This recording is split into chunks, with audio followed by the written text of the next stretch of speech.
जय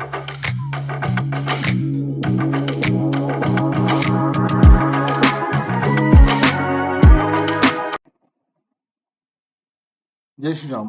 welcome to तथास्तु इन्वेस्टिका। और आप सभी को डॉक्टर भीमराव अंबेडकर जयंती की हार्दिक शुभकामनाएं। चलिए बात करते हैं डीएनए की। डीएनए यानी डेली निफ्टी एनालिसिस की। निफ्टी में अगर देखा जाए तो निफ्टी जो था एक मेजर रेजिस्टेंस के पास आकर खड़ा हुआ। ये जो एक लाइन थी जो पिछले कुछ दिनों से मैं आपके साथ डिस्कस कर रहा था कि 22,890 यानी 22,900 का जो लेवल है उसी के आसपास निफ्टी ने देखिए आज क्लोजिंग दी है। देखिए निफ्टी के अंदर 22,900 का एक लेवल जो है बहुत ही इंपॉर्टेंट लेवल है।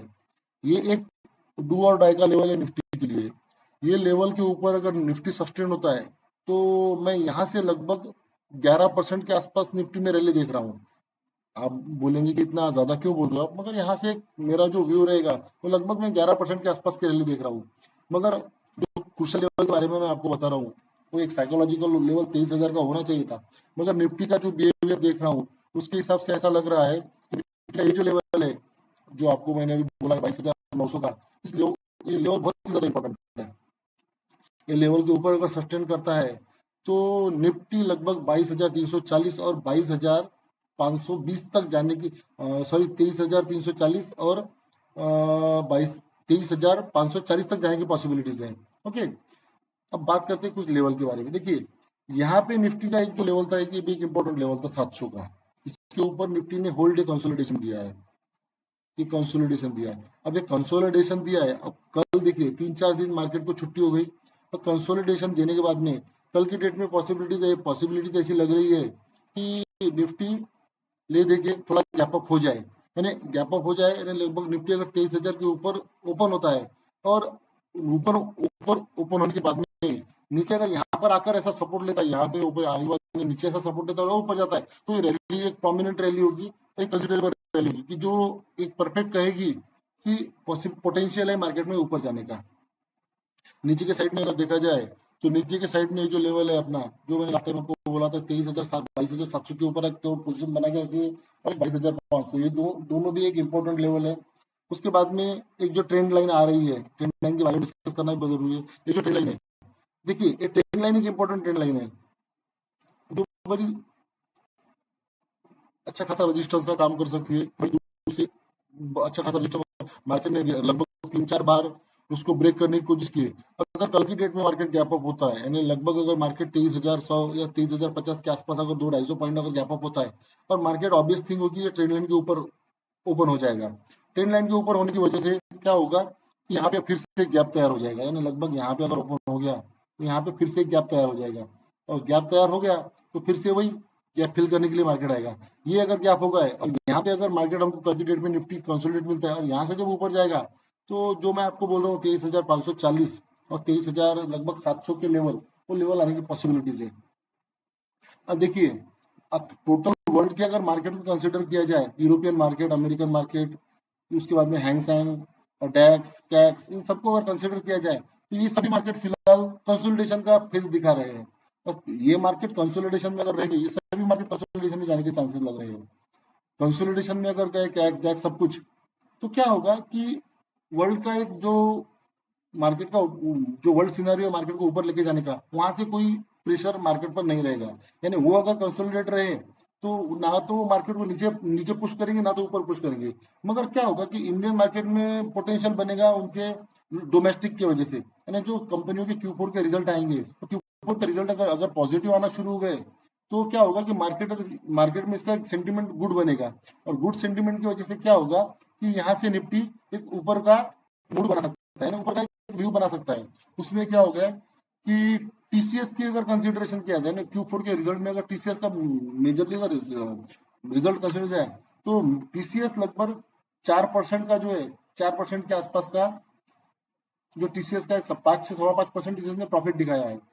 बट 5.25% उसने प्रॉफिट दिखाया है, मगर 1.25% के आसपास उसका जो नेट प्रॉफिट है वो घटा है। और अमेरिका में जो अपना टीसीएस ट्रेड होता है वो लगभग 4% डाउन दिखा रहा है। यानी इसका जो मिला जुला असर रहेगा, यानी जो निफ्टी टीसीएस को एक लोग निगेटिवली कंसिडर कर रहे थे तो उसका जो एक बूम था वो खत्म हो गया है। अब क्या हो गया, टीसीएस का बूम खत्म हो गया तो बाकी कंपनियों के अगर रिजल्ट पॉजिटिव आने शुरू हो गए तो यहाँ से मार्केट इसको एक पॉजिटिव कंसीडर करके ऊपर जाना शुरू कर देगा। देखिए, अमेरिका अमेरिका चाइना के ऊपर टैरिफ लगा रहा है और चाइना अमेरिका के ऊपर टैरिफ लगा रहा है। ये अमेरिका है और ये चाइना है। ये दोनों, अमेरिका उसके ऊपर 150% टैरिफ लगा रहा है और चाइना अमेरिका के ऊपर 155% टैरिफ लगा रहा है।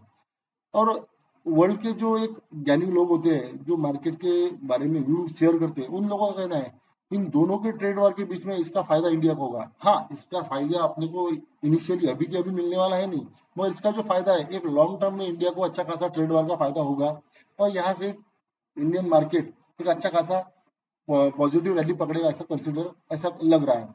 दूसरी बात अगर कंसिडर की जाए, दूसरी बात अगर इंडियन मार्केट के लिए ऊपर जाने के लिए दूसरी मार्केट में मेजरली कंसीडर की जाए तो दूसरी बात ये है जो बॉन्ड यील्ड है, यूएस का जो बॉन्ड यील्ड है, बॉन्ड यील्ड यूएस का बढ़ा है, बॉन्ड यील्ड जो यूएस का वो बढ़ा है और बॉन्ड यील्ड बढ़ा है और जो डॉलर का होता है, डॉलर इंडेक्स जो है वो डाउन हुआ है। इसका इसका जो सेंटिमेंट होगा, वहां का जो पैसा है जो डॉलर के इंडेक्स में पैसा लगाते हैं, वो लोगों को क्या होगा कि वो लोगों का शिफ्ट अमेरिका से हटकर इंडिया के ऊपर हो जाएगा, क्योंकि चाइना और अमेरिका ये दोनों टैरिफ में फंस गए और दो देश अगर लिस्ट में से कट हो गए तो थर्ड लिस्ट पे थर्ड नंबर पर आता है अपना इंडिया। तो जो एफ आई उनका फोकस इंडिया के ऊपर हो जाएगा और क्या होगा कि वो इंडियन मार्केट को पुश करेंगे अपसाइड में। और दूसरी इंडियन मार्केट को पुश करने के लिए अपसाइड जाने के लिए थर्ड जो मेजर इंपॉर्टेंट बात है वो है क्रूड ऑयल। क्रूड ऑयल लगभग 60 से 65 पर बैरल डॉलर पर आ गया है। ये भी एक क्योंकि फ्यूल कंजम्पशन के बारे में अपना मोस्ट ऑफ पैसा फ्यूल कंजम्पशन में खर्च होता है और डॉलर क्रूड ऑयल अगर सस्ता मिलने लग जाए तो इंडिया के फिजिकल डिफिसिट में और बाकी चीजों में भी पैसा बढ़ना शुरू हो जाएगा और ये पॉजिटिव इम्पैक्ट करेगा। उसके बाद में मंडी की अगर बात की जाए तो कल के, सॉरी मंडी तो आज ही है, आज की छुट्टी है मार्केट को। मंडी की अगर बात की जाए, यहाँ पे अगर निफ्टी ओपन होता है, यानी लग रहा है कि 250 पॉइंट गैप अप हो जाएगा, अगर होता है यहाँ पे अगर निफ्टी गैप अप हो गया तो ये जो गैप रहेगी, यानी जो अपन 22,900 को क्रूशियल लेवल कह रहे हैं उसका भी इंपॉर्टेंस खत्म हो जाएगा और 23,000 को एक जो मैनोवैज्ञानिक लेवल होता है उसका भी इंपॉर्टेंस खत्म हो जाएगा और यहाँ से एक नई स्टोरी शुरू हो जाएंगी।